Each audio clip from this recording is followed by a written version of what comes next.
I have gotten so many emails from you guys wanting me to further describe my mash tun. It really is a simple unit, but I am thrilled if I can give you any information that will help you build something similar. The route I went is I got an old keg that I bought from my local home brewer for 30 bucks. I thought it was a steal. Brought it home, and I cut the hole out in the top. I wanted that hole plenty large because remember, we're going to be dumping our grains, and we have other equipment that have to go inside of this. So that was my mash tun to start with. I love working with old kegs.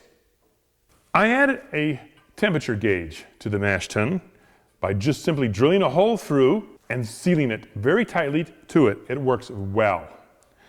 This particular gauge gives me different mash-in temperatures, my sparging temperatures. It has become a really nice gauge.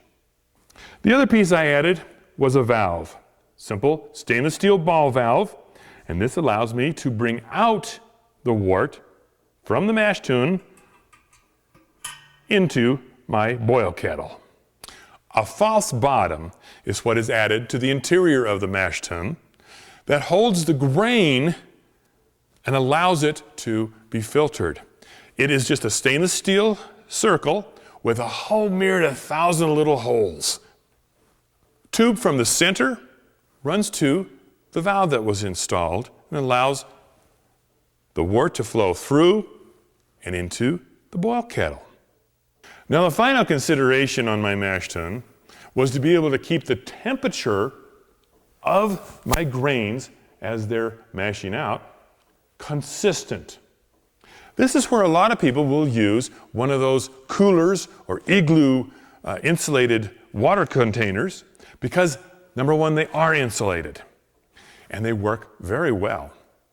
But I went with the stainless steel keg because I wanted maybe later down I might do a different system of maintaining temperatures. I could also add heat to this at some point if I wanted to.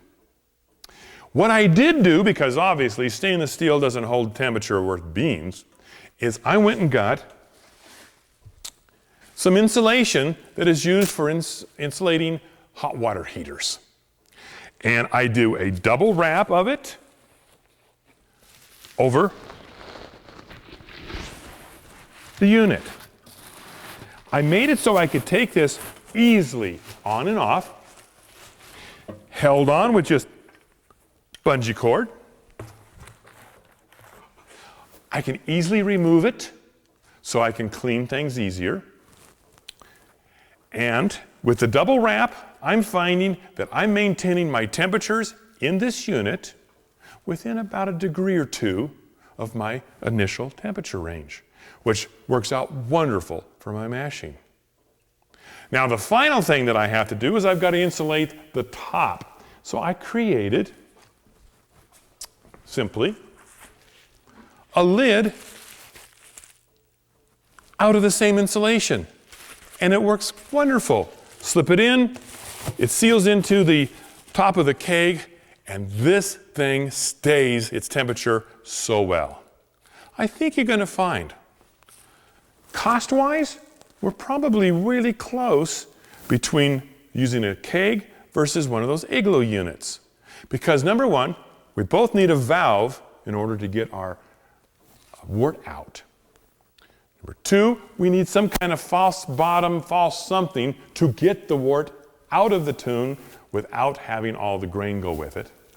And number three, we need some kind of a temperature unit that tells us what our mashing temperatures are, whether it's a unit built into the unit or it's something that you put a probe in. But overall, cost-wise, we're going to be looking really similar. I just happen to like having this unit.